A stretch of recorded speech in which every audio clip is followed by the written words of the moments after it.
प्रधानमंत्री मोदी जी नमस्कार। उड़ीसा में आपका स्वागत है ओटीवी में। नमस्कार भैया, जय जगन्नाथ सबको। जय जगन्नाथ। सर, पहली बार आप कोई ओडिया चैनल को शायद इंटरव्यू दे रहे हैं, बहुत बहुत धन्यवाद आपका इसलिए। मोदी जी, आप 6 मई को पहली बार चुनावी दौरे में उड़ीसा आए थे, बरहामपुर। उस दिन आप डेट का अनाउंस कर दिए जबकि चुनाव शुरू नहीं हुआ था। आपने बोला था कि 4 जून को बीजेडी जा रही है, 6 को मुख्यमंत्री का चयन होगा, 10 जून को आपने न्योता दे दिया सबको आने के लिए, ओथ टेकिंग के लिए। इतने श्योर होके मोदी जी उस टाइम में कैसे बोले? एक तो मेरा राजनीति का लंबा अनुभव है, संगठन का भी अनुभव है, चुनाव लड़ाने का भी अनुभव है, चुनाव लड़ने का भी अनुभव है। देश भर में कैंपेन ऑर्गेनाइज भी किए हैं मैंने और कैंपेन किए भी हैं, और मैं जनता से जुड़ा हुआ इंसान हूं। कोई रिमोट व्यवस्था से चलने वाला मैं व्यक्ति नहीं हूं। खुद जाता हूं, खुद मैदान में रहता हूं, मिलता हूं। मैं पिछले कई दिनों से देख रहा हूं कि उड़ीसा कुछ तलाश में है। उड़ीसा व्यवस्थाओं से ऊब चुका है। उड़ीसा को नयापन चाहिए, नई हवा चाहिए, नया नेतृत्व चाहिए। ये मैं लंबे अरसे से सदन में भी जो लोग मिलते थे उनसे बात करता था, तो यहाँ के कुछ पत्रकारों से कभी मिलना हुआ तो उनसे बात करता होता तो, लेकिन उसे मैं सुनता था, मैं कोई उसको। लेकिन इस बार जब मैं चुनाव दौरे पर आए पहले दिन मैंने जब देखा, यानी इलेक्शन डिक्लेयर होने से पहले मैं सरकारी कार्यक्रमों के लिए मेरा यहाँ आना हुआ 2-3 जगह पे, तो वो चीज़ें मुझे साफ नज़र आने लगी कि लोग जो मुझे कहते थे उससे भी ज़्यादा है। और इसके कारण मुझे पहली सभा में मुझे लगा कि मुझे देश को, खास करके उड़ीसा को बताना चाहिए। जब मैं गुजरात में था तो वहाँ भी काफ़ी मात्रा में उड़ीसा के लोग रहते हैं, तो फिर मैंने बीच में हमारे लोगों को कहा था भी ये अलग अलग ज़िले के लोग होंगे, जरा उनको पूछो क्या चल रहा है, क्योंकि उनके पास जानकारी रहती है। तो मेरी गुजरात की टीम ने भी मुझे रिपोर्ट दिया, यहाँ लोग जो है उनके मन में अंडर करंट ये है। और जब मेरा यहाँ के सरकारी कार्यक्रमों में आया तो 2 भाग रहते थे, एक सरकारी कार्यक्रम करता था, बाद में मैं पब्लिक रैली करता था। तो मैं कन्विंस हो चुका था कि ये जनता मौके की तलाश में है। चुनाव सभा में मैंने देखा कि पूरी तरह लोग निर्णय कर चुके हैं। जब जनता ने ही निर्णय कर लिया है तो मेरा दायित्व बनता था कि मैं जो वोट मांगने का वो कारण नहीं है, क्योंकि आपने वोट देना तय कर लिया है, तो हमारे कहा शपथ समारोह में आ जाइए। मोदी जी, ओडिया अस्मिता, इसे भाजपा इस बार एक बड़ा मुद्दा बनाई है इलेक्शन में। आपने भी कहा कि ओडिया अस्मिता संकट में है, ख़त्म होने वाली है, लेकिन उड़ीसा की जो मूलभूत समस्याएं हैं, गरीबी है, बेरोजगारी है, पलायन है, करप्शन है, क्राइम अगेंस्ट वुमेन है, क्या आप मानते हैं अगर ओडिया अस्मिता को हम बचा सकें तो ये सारी समस्याएं भी दूर हो पाएंगी? जब एक बार स्वाभिमान जग जाता है तो स्वाभिमान के साथ बुराइयां लोगों को अखरती हैं। लोग इन बुराइयों को टॉलरेट नहीं करते हैं। स्वाभिमान कोई आइसोलेटेड शब्द नहीं है जी, इन सारी चीज़ों का एक क्यूमुलेटिव इफेक्ट होता है। दूसरा, कोई मोदी उड़िया की स्वाभिमान की बात करता था, नहीं है। उड़ीसा ने ही तो देश को स्वाभिमान सिखाया है। सदियों से भारत के स्वाभिमान को जगाने में उड़िया अस्मिता ने बहुत बड़ा रोल अदा किया है। दुर्भाग्य से उसका महात्म्य भुला दिया गया, और इसलिए कि यहाँ पर इस प्रकार की व्यवस्था मिली, चाहे पॉलिटिकल लीडरशिप हो, ब्यूरोक्रेटिक लीडरशिप हो, सबने जैसा है वैसा चलने दो, गुजारा कर लो। धीरे धीरे वो लुप्त होता गया। वरना उड़ीसा तो हर घर कला और परंपरा का एक खजाना है जो देश की विरासत है। आगे चलते हुए देखा गया कि कुछ कोटरीज हैं जिन्होंने कब्जा कर लिया है और सरकार में बैठे हुए लोगों को लगता है कि हमारा क्या जाता है यार, चुन करके तो आते ही हैं। उन्हीं ने सारी एक मिली-जुली अवस्था पैदा कर दी।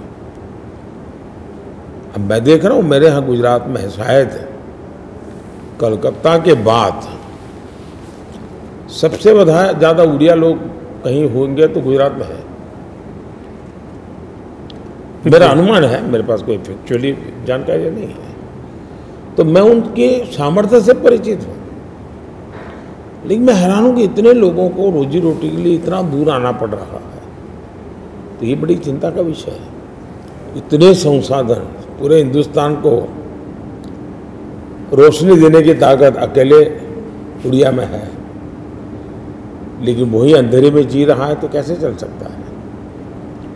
तो यहाँ स्वाभिमान तो, गौरव, अस्मिता, इसका महत्व है, लेकिन वो भी तब आता है जब आप बुराइयों से मुक्त हो, गरीबी से मुक्त हो, और उस दिशा में हम एक होलिस्टिक व्यू के साथ बात कर रहे हैं, टुकड़ों में नहीं कर रहे हैं। जी प्रधानमंत्री जी, भाजपा इस बार एक मुद्दा बनाई हुई है कि यहाँ की सरकार आउटसोर्स हो चुकी है। जैसे आपने कहा, एक कोटेरी है जिनका सरदार कोई बना हुआ है जो कि पहले एक ऑफिसर थे।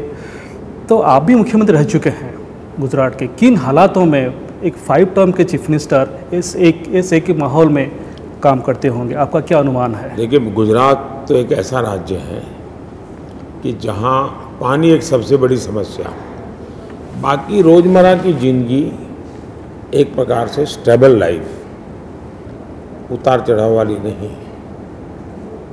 इवन मेरे यहाँ मनरेगा के मजदूर नहीं मिलते थे, क्योंकि उसको वो मंजूरी नहीं था, मजदूरी करने के लिए वो जाता ही नहीं था। वहाँ जीवन ऐसा था। उसके बावजूद भी मुझे 18 घंटे काम करना होता था, क्योंकि मेरे मन में था मुझे मेरे गुजरात को आगे ले जाना है। उड़ीसा को अगर इस प्रकार की लीडरशिप नहीं मिलेगी तो अफसर भी काम नहीं करेंगे, कोई इकाई काम नहीं करेगी, तो जनता भी मानेगी चलो भाई शायद यही व्यवस्था होती है, ऐसे ही गुजारा करना होगा।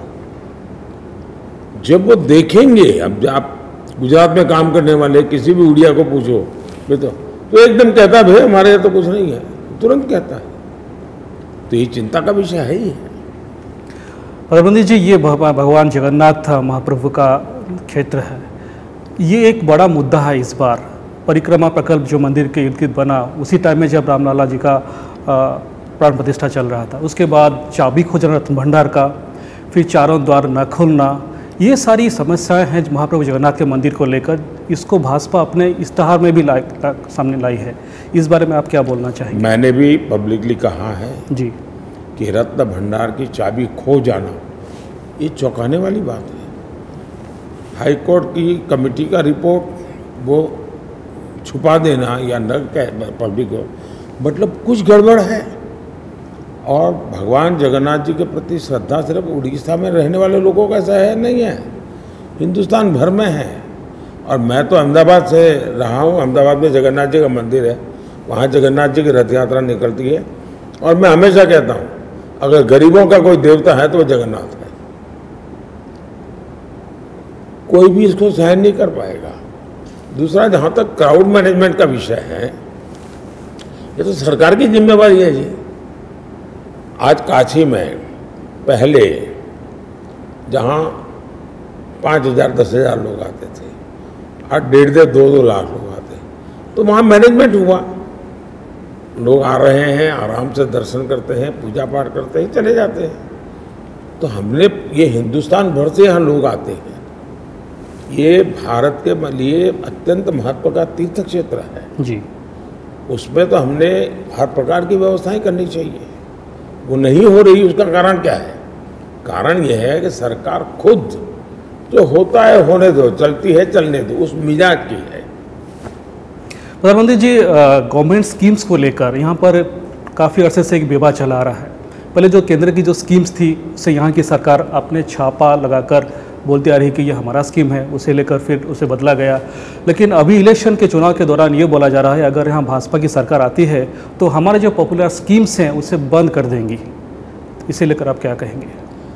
मैं नहीं मानता हूँ वो जनता के गले उतार सकते हैं। ये बात सही है कि उस समय उन्होंने इस प्रकार से अपने स्टिकर चिपका दिए और चिपर चकता लोगों, लेकिन जब अब बीजेपी के लोग मैदान में जा रहे हैं उनको समझा रहे हैं। मैं पब्लिक मीटिंग में कह रहा हूँ अब आयुष्मान योजना, अब यहाँ के लोगों से अन्याय कर रहे हैं वो लोग। अगर आयुष्मान योजना उनके लिए होती तो यहाँ का कोई भी व्यक्ति मानो गुजरात में है या महाराष्ट्र में है या तमिलनाडु में है, वहाँ उसको कुछ तकलीफ होती तो भी उसको बेस्ट अस्पताल का लाभ मिलता है। उड़ीसा की जनता के साथ अन्याय किया है।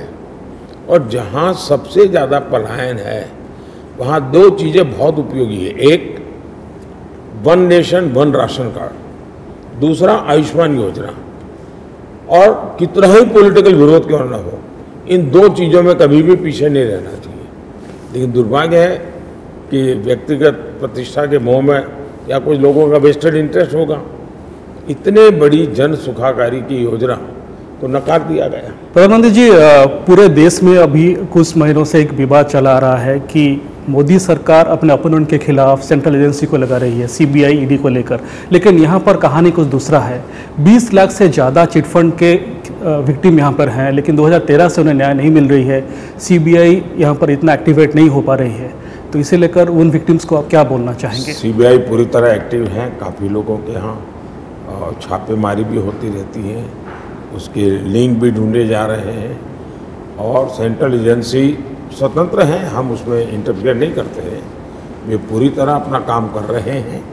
और मैं मानता हूं कि जो गरीबों का पैसा है वो पैसा वापस उनको मिलना चाहिए।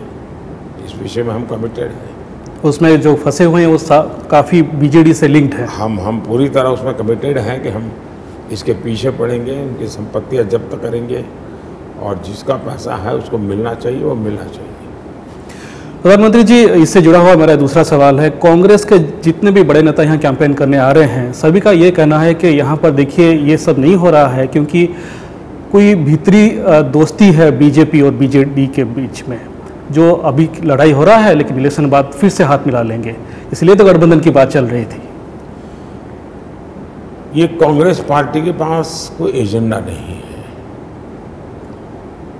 और मुझे लगता है कि वो नवीन बाबू के खिलाफ कुछ बोलने को तैयार नहीं है। यहाँ की सरकार की जो बुराइयां हैं इसके लिए कुछ बोलने को तैयार नहीं है और इसलिए वो बीजेपी को गाली देने के लिए ये हकीकत में यहाँ चुनाव भारतीय जनता पार्टी के खिलाफ बोलने का कोई कारण ही नहीं है। यहाँ उन्होंने स्टेट गवर्नमेंट के खिलाफ, स्टेट का चुनाव है, लेकिन वो बचने से बोलने से बचते हैं। इसका मतलब कि सांठगांठ उनकी है। हम तो खुलेआम कह रहे हैं कि सरकार हमारी बनने वाली है। मोदी जी, ये भी कहा जा रहा है कि ठीक है आपके नेतृत्व में इलेक्शन लड़ा जा रहा है, लेकिन यहाँ मुख्यमंत्री का चेहरा कौन है? नवीन जी जैसे बड़े कद के नेता हैं, इसीलिए क्या भाजपा हेजिटेट कर रही है कोई मुख्यमंत्री चेहरा को सामने लाने के लिए कि उसका असर पड़ जाए वोट शेयर के ऊपर?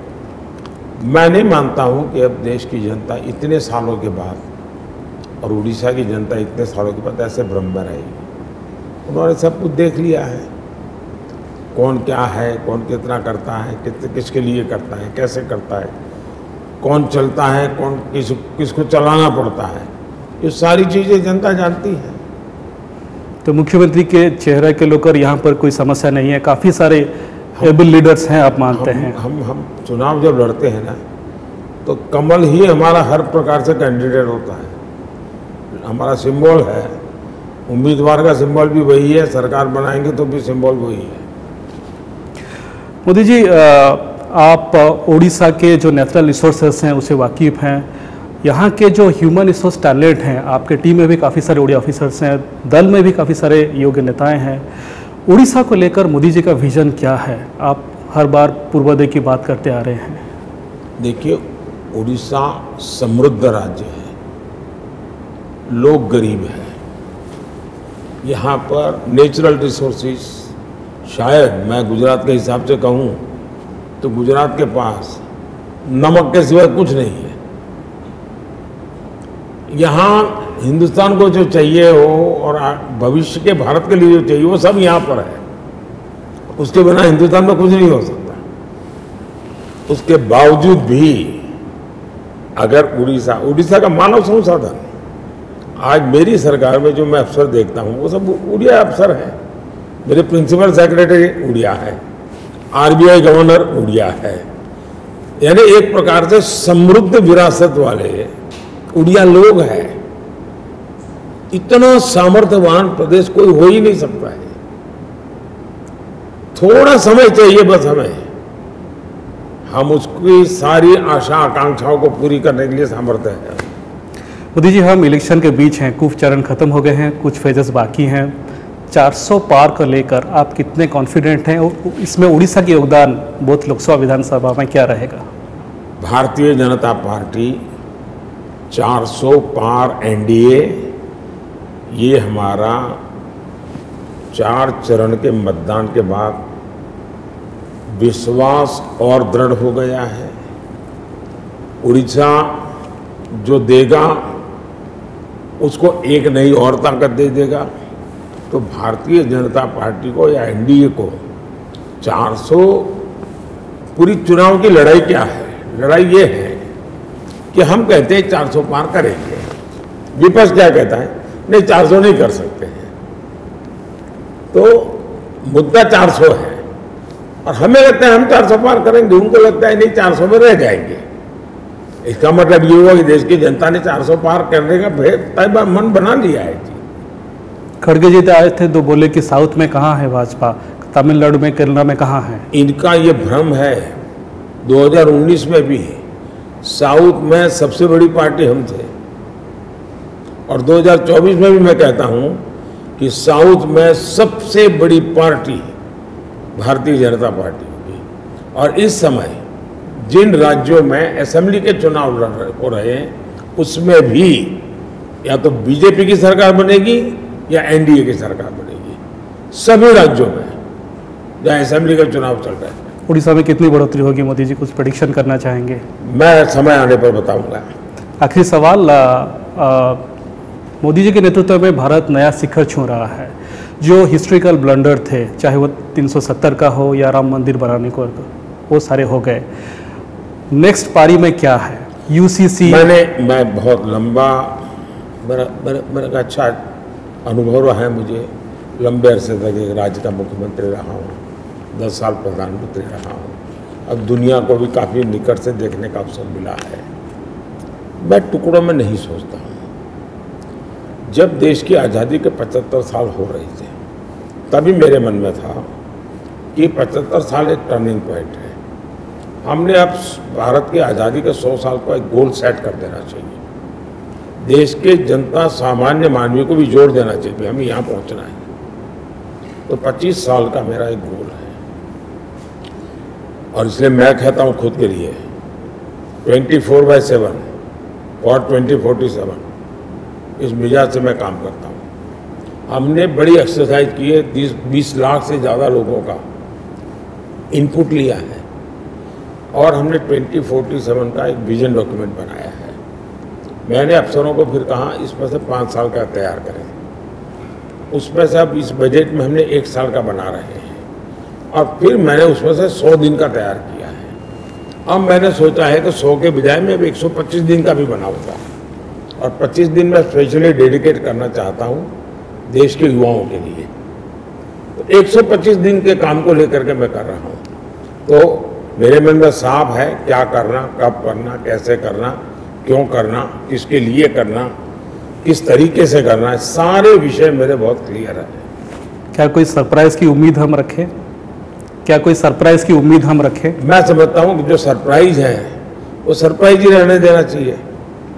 मैं सरप्राइज अगर आज कह दूंगा तो वो सरप्राइज कैसे होगा? बहुत बहुत धन्यवाद मोदी जी, समय दिए और आपको बहुत सारा जय जगन्नाथ। जय जगन्नाथ। जय जगन्नाथ।